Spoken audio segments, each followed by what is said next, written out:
Radhe Radhe everyone. आज की video में मैं आपको माघ स्नान में सुनी जाने वाली सभी कहानियां सुनाऊंगी।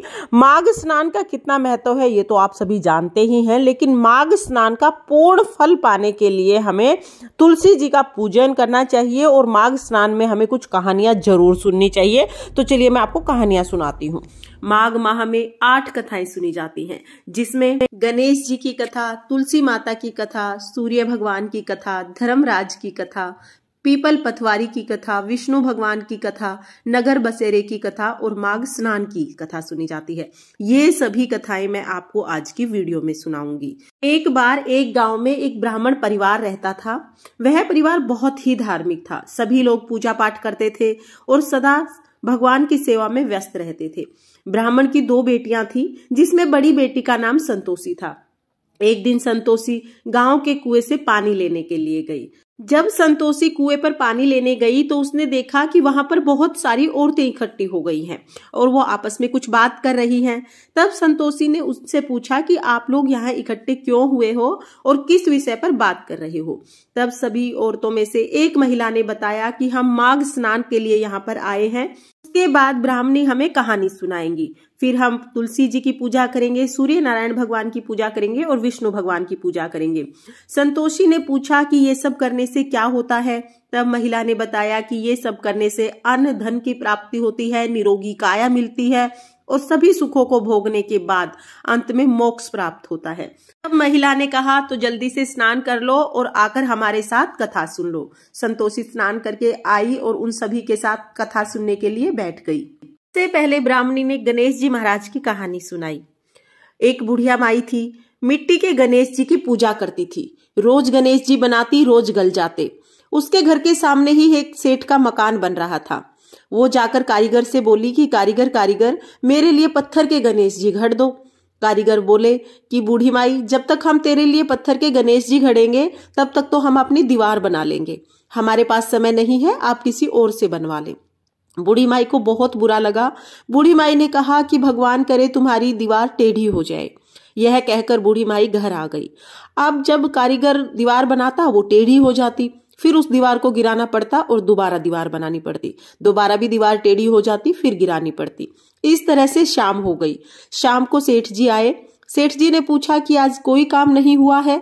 तब कारीगर ने बताया कि महाराज, काम तो हमने बहुत किया है, लेकिन जब भी दीवार बनाते हैं दीवार टेढ़ी हो जाती है। और कारीगर ने बूढ़ी माई की सारी बात सेठ जी को बता दी। सेठ जी बोले कि मुझे बूढ़ी माई के पास लेके चलो। कारीगर सेठ जी को बूढ़ी माई के पास ले आए। सेठ जी ने बूढ़ी माई से कहा, हे बूढ़ी माई, हम तुम्हारे पत्थर के नहीं सोने के गणेश जी घड़वा देंगे, आप हमारी दीवार सीधी करा दो। सुनते ही गणेश जी ने सेठ जी की दीवार सीधी कर दी। सेठ जी ने बूढ़ी माई के लिए सोने के गणेश जी घड़वाए और अन्न धन लक्ष्मी दिया। हे गणेश जी महाराज, जिस तरह से आपने बूढ़ी माई पर अपनी कृपा दृष्टि दिखाई, उसी तरह से इस कहानी को कहते सुनते हुकारा भरते सब पर अपनी कृपा दृष्टि बनाए रखना। तुलसी माता की कहानी। एक बार एक बुढ़िया थी, तुलसी जी की सेवा करती थी।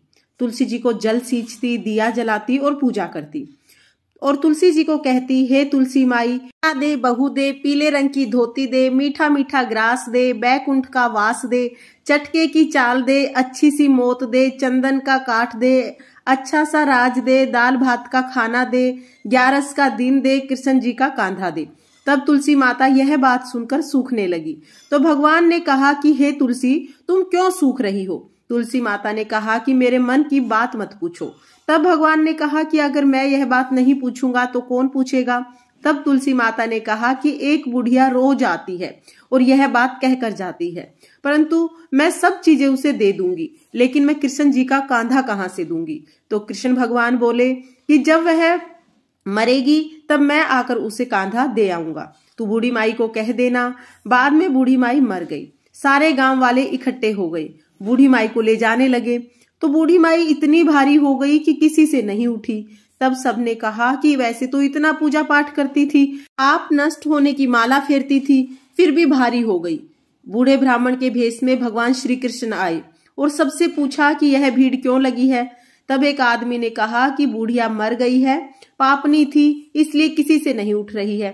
भगवान श्री कृष्ण ने कहा, मेरे को एक बात इसके कान में कहने दो, ये उठ जाएगी। तो भगवान ने कान के पास जाकर कहा कि हे बूढ़ी माई, मन की निकाल ले, पीताम्बर की धोती ले, मीठा मीठा ग्रास ले, बैकुंठ का वास ले, चटके की चाल ले, चंदन की काठ ले, झालर की झलकार ले, दाल भात का जीम ले, कृष्ण का कांधा ले। फिर यह बात सुनकर बूढ़ी माई हल्की हो गई। भगवान जी अपने कंधे पर लेकर गए। आखिर में उसे मुक्ति मिल गई। हे तुलसी माता, जैसे बूढ़ी माई की मुक्ति करी, वैसे ही इस कहानी को कहते सुनते हुकारा भरते सबकी मुक्ति करना और सबको बैकुंठ का वास दिलाना। जय तुलसी मैया। एक बार एक बूढ़ा ब्राह्मण था। वह भगवान सूर्य नारायण की पूजा करता था। भगवान सूर्य नारायण को जल सींचता, उनकी पूजा आराधना करता और सारा दिन भगवान सूर्य नारायण के ध्यान में ही मगन रहता। काम वाम कुछ नहीं करता था, उसे कमाना आता ही नहीं था। ब्राह्मणी बहुत ज्यादा परेशान थी। कमाने के लिए कहती तो ब्राह्मण कहता कि मुझे कमाना आता ही नहीं है। आसपास के लोग भी उसे ताने देते थे कि काम धाम कुछ करता नहीं है, सारा दिन माला जपता रहता है। सबके तानों से परेशान होकर वह एक दिन अपना लोटा और अपनी माला लेकर घर से निकल लिया। घर से निकलने के बाद वह सीधा एक जंगल में गया। जंगल में उसने देखा कि एक तालाब सूखा पड़ा है, थोड़ा सा ही पानी है तालाब में और तालाब के किनारे एक पीपल का पेड़ है जो सूख गया है। ब्राह्मण जाकर पीपल के पेड़ के पास ही रहने लगा। वह रोजाना सूर्य भगवान को अर्घ सींचता। तालाब में जो थोड़ा सा पानी था उसी में से एक लोटा पानी लाता और अर्घ सींचता। जैसे ही जल सींचता, उस जल का पानी पीपल की जड़ों में जाता और बाकी पानी बहकर तालाब में चला जाता। देखते ही देखते पीपल हरा होने लगा और तालाब पानी से भर गया। पीपल के पेड़ से आवाज आने लगी। सुबह जब ब्राह्मण देवता सूर्य नारायण भगवान की पूजा करते, जल सींचते, उसके बाद पीपल से आवाज आती कि हे ब्राह्मण देवता, मांगो, क्या मांगना चाहते हो। ब्राह्मण देवता ने सोचा कि पीपल में किसी भूत पिशाच का वास हो गया है और वह ब्राह्मण डरने लगा। डर के मारे सूखकर दुबला पतला हो गया। ब्राह्मणी कभी कभी ब्राह्मण देवता का हालचाल पूछने के लिए वहां पर आ जाती थी। जब ब्राह्मणी आई तो ब्राह्मणी ने कहा कि हे ब्राह्मण देवता, आप इतने दुबले पतले कैसे हो गए हैं। तब ब्राह्मण ने पीपल से आवाज जो आती है उसके बारे में सारी बात बताई। ब्राह्मणी ने कहा कि ये सूर्य देवता की आवाज है। आपकी बार जब सूर्य देवता आपसे पूछे कि आपको क्या क्या चाहिए तो अन्न, धन, बेटे, पोते, लक्ष्मी सब मांग लेना। ब्राह्मण ने कहा ठीक है। अगले दिन जब ब्राह्मण ने सूर्य नारायण भगवान की पूजा की, उसके बाद पीपल से फिर आवाज आई कि मांगो ब्राह्मण देवता, क्या मांगना चाहते हो। तब ब्राह्मण ने कहा कि हे भगवान, अगर आप मुझ पर प्रसन्न हैं तो मुझे अन्न, धन, लक्ष्मी, बेटे, पोते, घर बार सब दें। यह सुनकर सूर्य भगवान बोले कि हे ब्राह्मण देवता, मैं तो आपको बहुत सीधा मानता था, आपने तो सारी ही चीजें मांग ली। भगवान सूर्य नारायण ने कहा कि जो जो तुमने मांगा है वो सभी मैं तुम्हें देता हूँ। इसके बाद ब्राह्मण देवता दोबारा से अपनी पूजा में लीन हो गए। रोजाना वो उसी तरह से पूजा करते रहे। एक दिन ब्राह्मण देवता ने सोचा कि चलो नगर की तरफ देखता हूँ, घर की तरफ देख के आता हूँ कि घर परिवार कैसा है। जब वो घर के पास गए तो उन्होंने देखा कि वहां पर तो महल बन गया है। महल के छज्जे पर ब्राह्मणी बैठी हुई थी। ब्राह्मणी ने जब देखा कि नीचे गली में ब्राह्मण देवता आए हुए हैं तो बच्चों से कहकर उन्हें अंदर बुलवाया। अंदर बुलवाने के बाद ब्राह्मणी ने बताया कि हे ब्राह्मण देवता, ये सूर्य नारायण भगवान की ही कृपा है, आपकी पूजा का ही फल सूर्य नारायण भगवान ने हमें दिया है। यह जानकर ब्राह्मण बहुत खुश हुआ। ब्राह्मणी ने ब्राह्मण को घर पर ही रहने के लिए कहा, लेकिन वो घर पर नहीं रहे। वापिस जंगल में उसी पीपल के पेड़ के नीचे जाकर बैठ गए और सूर्य भगवान की साधना में लीन हो गए। हे सूर्य भगवान, जैसे आपने ब्राह्मण पर अपनी कृपा दृष्टि बनाई, उसी तरह से इस कहानी को कहते सुनते हुकारा भरते सब पर अपनी कृपा दृष्टि बनाए रखना। धर्मराज की कहानी। एक बूढ़ी माई थी। वह व्रत नियम बहुत रखती थी। एक दिन भगवान के घर से यमदूत लेने आए। बूढ़ी माई यमदूत के साथ चली गई। आगे गहरी नदी बह रही थी। बूढ़ी माई डूबने लगी। तब यमराज जी ने पूछा, माई, गाय दान की हुई है क्या। तब बूढ़ी माई ने मन में गाय माता का ध्यान किया तो गाय माता प्रकट हो गई। गाय की पूंछ पकड़कर बूढ़ी माई नदी पार हो गई। आगे गई तो काले कुत्ते खाने के लिए दौड़े। तब यमराज जी ने कहा कि बूढ़ी माई, काले कुत्ते को रोटी दी थी क्या। बूढ़ी माई ने मन में कुत्ते का ध्यान किया तो कुत्ते वहां से चले गए। आगे चली तो काले कोए बूढ़ी माई के सिर में चोंच मारने लगे। तब यमराज जी ने कहा कि हे बूढ़ी माई, ब्राह्मण की बेटी के सिर में तेल लगाया था या नहीं। बूढ़ी माई ने ब्राह्मण की बेटी को याद किया तो कौवे वहां से चले गए। आगे गई तो पैरों में कांटे चुभने लगे। तब धर्मराज जी ने कहा कि हे बूढ़ी माई, चप्पल दान की थी क्या। बूढ़ी माई ने याद किया तो चप्पलें उनके पैर में आ गई। आगे गई तो चित्रगुप्त जी ने यमराज जी से कहा कि आप किसको लेके आए हो। तभी यमराज जी ने कहा कि बूढ़ी माई ने दान पुण्य तो बहुत किया है, पर धर्मराज का कुछ नहीं किया, इसलिए आगे के द्वार बंद हैं। तब बूढ़ी माई बोली कि मुझे 7 दिनों के लिए धरती पर जाने की आज्ञा दे दो। 7 दिनों तक मैं कहानी सुनकर उद्यापन करके वापिस आ जाऊंगी। बूढ़ी माई वापिस धरती पर आ गई। पूरे गांव में खबर फैल गई कि बुढ़िया भूतनी का रूप लेके आई है। जब वह अपने घर गई तो उसके बेटे बहुओं ने भी दरवाजा बंद कर लिया, क्योंकि सभी डरे हुए थे। तब उसने अपने बेटे और बहू को कहा कि मैं भूतनी नहीं हूँ, मैं तो धर्मराज के कहने के अनुसार यहाँ आई हूँ। वापिस आकर मैं नियमानुसार धर्मराज की कहानी सुनूंगी और उसका उद्यापन करूंगी। उसके बाद मैं परलोक चली जाऊंगी। यह सुनकर बेटे बहू ने उद्यापन की पूजा सामग्री लाकर दे दी, लेकिन कहानी का हुकारा नहीं भरा। तब बुढ़िया माई पड़ोसन के पास गई और कहानी सुनने के लिए कहा। पड़ोसन ने कहानी सुनी और कहानी का हुकारा भरा। बूढ़ी माई ने 7 दिनों तक कहानी सुनी और 7वें दिन कहानी सुनने के पश्चात उद्यापन किया। सभी सामान दान कर दिया। तब धर्मराज जी ने बूढ़ी माई के लिए विमान भेजा। विमान देखकर सभी गांव वाले स्वर्ग जाने के लिए तैयार हो उठे। बूढ़ी माई बोली कि मेरी कहानी तो सिर्फ मेरी पड़ोसन ने सुनी है, ये मैं सिर्फ पड़ोसन को ही अपने साथ लेकर जाऊंगी। गांव वालों ने बूढ़ी माई के पैर पकड़ लिए और धर्मराज जी की कहानी सुनाने का आग्रह किया। कहानी सुनने के पश्चात सभी गांव वाले विमान में बैठकर धर्मराज जी के यहाँ स्वर्ग में पहुंचे। धर्मराज जी ने कहा कि मैंने तो सिर्फ बूढ़ी माई को लाने के लिए कहा था, आप सभी गांव वालों को क्यों ले आए। तब बूढ़ी माई बोली कि हे धर्मराज जी, इन सभी ने मेरी कहानी सुनी है, इसलिए इन सभी को कहानी का आधा पुण्य फल मिलता है। तब धर्मराज जी ने सभी गांव वालों को स्वर्ग में वास दिया। धर्मराज जी, जैसे आपने बुढ़िया पर अपनी कृपा दृष्टि बनाई, वैसे ही इस कहानी को कहते सुनते हुकारा भरते सब पर अपनी कृपा दृष्टि बनाए रखना। पीपल पथवारी की कहानी। एक गुजरी थी, उसने अपनी बहू से कहा कि तू दूध दही बेचकर आ। तो वह दूध दही बेचने के लिए चली गई। रास्ते में उसने देखा कि बहुत सारी औरतें पीपल सींच रही हैं, तो वह भी वहीं पर बैठ गई और औरतों से पूछने लगी कि तुम क्या कर रही हो। तब औरतें बोली कि हम पीपल पथवारी सींच रहे हैं। उसने पूछा कि इससे क्या होगा। तब औरतों ने जवाब दिया कि इसके करने से अन्न धन मिलता है, वर्षों का बिछड़ा हुआ पति मिल जाता है। उस गुजरी ने कहा कि तुम तो पानी से सींच रही हो, मैं दूध दही से सींचूंगी। उसकी सास रोज कहती कि दूध दही बेचकर पैसे ला कर दे, तो उसने कहा कि जब महीना खत्म हो जाएगा उसके बाद मैं पैसे ला कर दूंगी।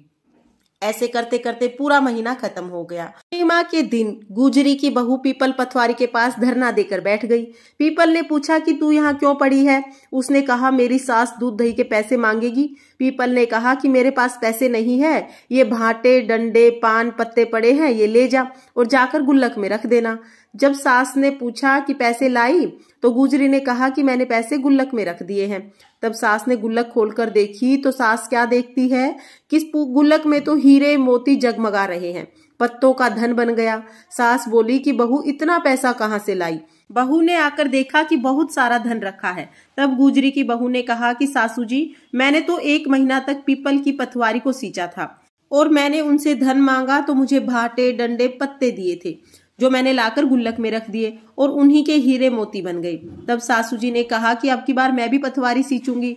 सासू जी दूध दही तो बेच आती और आकर हांडी धोकर पीपल पथवारी में चढ़ा देती और बहू से कहती कि तू मेरे से पैसे मांग। बहू ने कहा कि सासू जी, बहू भी कभी सासू से पैसे मांगती है। तब उसने कहा कि नहीं, तू मेरे से पैसे मांग। तो बहू ने पैसे मांगे। अब सासू जी पीपल के नीचे जाकर धरना देकर बैठ गई। पीपल ने वही डंडे पत्ते पान भाटे उसे भी दे दिए और गुल्लक में रखने के लिए बोल दिया। फिर सासू जी ने दूसरे दिन गुल्लक खोलकर देखी तो उसमें कीड़े बिलाव मकोड़े चल रहे थे। गुजरी ने सासू जी से कहा कि सासू जी ये क्या है। सास देखकर बोली कि पीपल पथवारी ने तेरे को तो अन्न धन दिया और मुझे कीड़े मकोड़े दिए। तब सब लोगों ने कहा कि बहू तो सत से सींचती थी, सासू जी ने तो धन की भूख से सींचा है। इसलिए हे पीपल पथवारी माता, जैसे बहू को दिया वैसे सबको देना, जैसे सासू जी को दिया वैसे किसी को मत देना। हे पीपल पथवारी, सब पर अपनी कृपा दृष्टि बनाए रखना। विष्णु भगवान की कहानी। एक सेठ सिठानी थे। सिठानी विष्णु भगवान की पूजा करती थी, लेकिन सेठ को अच्छा नहीं लगता था। सेठ ने सिठानी को घर से निकाल दिया। वह चलते चलते जंगल में जाकर पहुंची। वहां 4 आदमी मिट्टी खोद रहे थे। सिठानी ने जाकर पूछा कि भाई मुझे कोई नौकरी दे दो। उन्होंने उसे नौकरी पर रख लिया।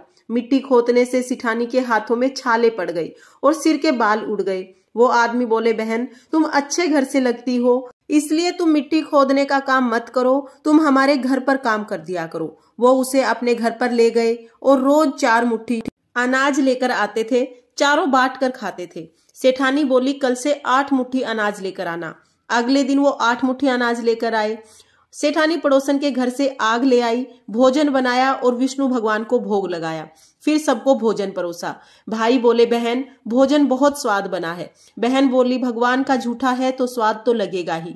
उधर सेठ भूखा मरने लगा। सब बोले सेठानी के भाग से ही खाया करता था। सेठ सेठानी को ढूंढने के लिए निकल पड़ा। ढूंढते ढूंढते वह भी उसी जंगल में आ गया। वहां उसने उन्हीं 4 आदमियों को मिट्टी खोदते हुए देखा। उसने कहा, भाई मुझे भी नौकरी पर रख लो। वे बोले, हाँ भाई तू भी मिट्टी खोद ले। वह मिट्टी खोदने लगा। उसके हाथ में भी छाले पड़ गए और सिर के बाल उड़ गए। वो आदमी बोले, भाई तुम अच्छे घर से लगते हो तो तुम मिट्टी मत खोदो, तुम हमारे घर पर काम कर लिया करो। वह उसे अपने घर लेकर गए। वहां जाकर सेठ ने सेठानी को पहचान लिया, लेकिन सेठानी ने नहीं पहचाना क्योंकि वह घूंघट में ही रहती थी। सेठानी ने भोजन बनाया, विष्णु भगवान का भोग लगाया, उसके बाद भोजन परोसा। जब सेठ की थाली परोसने लगी तो विष्णु भगवान ने हाथ पकड़ लिया। भाई बोले, बहन ये क्या कर रही हो? बहन बोली, भाई मैं तो कुछ नहीं कर रही हूँ, मेरा तो विष्णु भगवान ने हाथ पकड़ लिया है। भाई बोले, हमें भी अपने भगवान के दर्शन कराओ। सेठ जी ने भगवान से प्रार्थना करी। विष्णु भगवान ने सबको दर्शन दिए। सेठ ने सेठानी से माफी मांगी। भाइयों ने बहन को बहुत सारा धन देकर विदा किया। सेठ सेठानी दोनों मिलकर विष्णु भगवान की पूजा करने लगे। उनके अन्न धन के भंडार भर गए।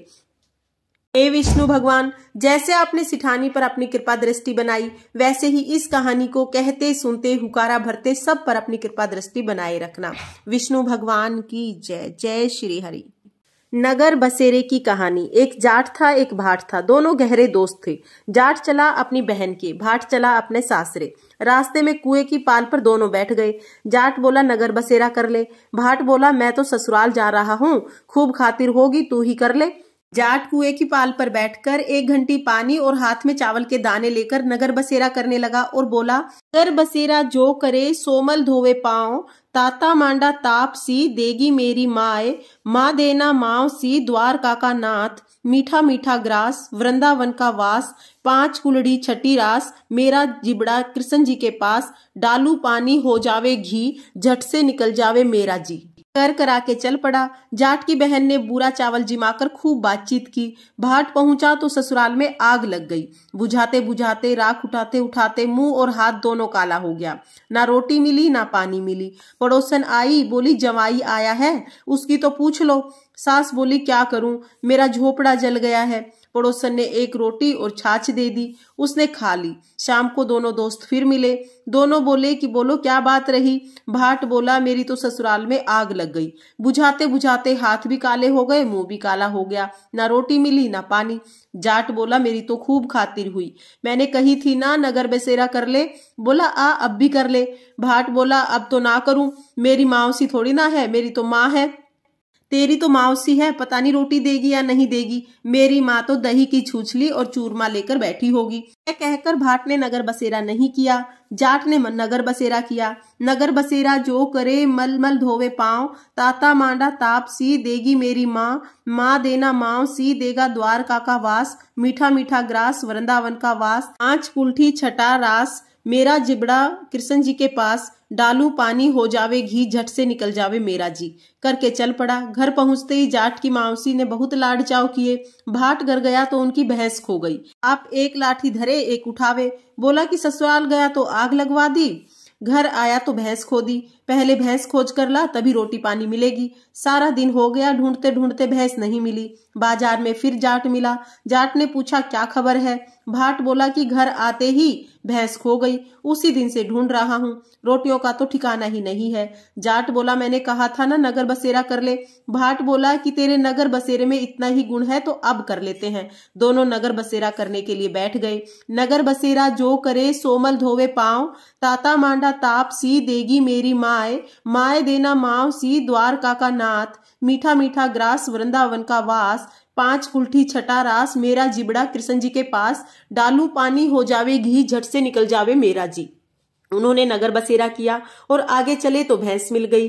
घर गए तो माँ बोली कि लड़का घर आया है और घर से निकाल दिया, भूखा प्यासा मर रहा है। खूब अच्छे से अपने बेटे को जिमाया। उन्होंने सारे नगर में ढिंडोरा पिटवा दिया कि जब भी कोई कहीं पर जाए आए, जाते आते नगर बसेरा जरूर करे। अब हम सुनेंगे माघ स्नान की कहानी। बहुत समय पहले की बात है। नर्मदा नदी के तट पर सुव्रत नाम के एक ब्राह्मण रहते थे।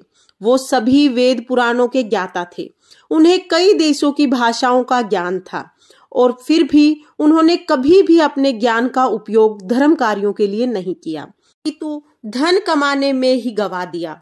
जब वह बूढ़े हो गए तब उन्हें याद आया कि मैंने धन तो बहुत कमाया, लेकिन परलोक सुधारने के लिए कुछ भी नहीं किया। यह सोचकर वो पश्चाताप करने लगे और उसी रात को उनके घर में चोरी हो गई। चोरों ने सारा धन चुरा लिया, लेकिन सुव्रत को इसका कोई भी दुख नहीं हुआ, क्योंकि वो तो परमात्मा को प्राप्त करने के लिए उपाय सोच रहे थे। उपाय सोचते सोचते सुव्रत को याद आया माघ स्नान का महत्व। माघ स्नान के महत्व के बारे में याद करके सुव्रत ने माघ स्नान करने का संकल्प ले लिया और अपने संकल्प को पूरा करने के लिए वह निकल गया।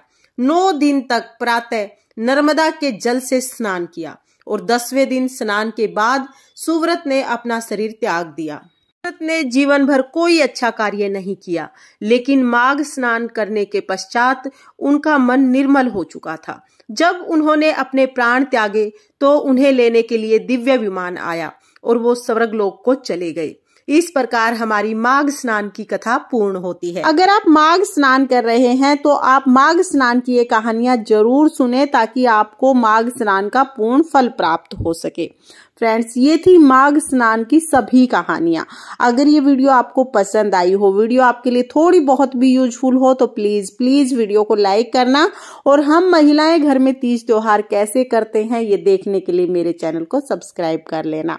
तो फिर मिलते हैं किसी और वीडियो में, तब तक के लिए जय श्री कृष्णा, राधे राधे।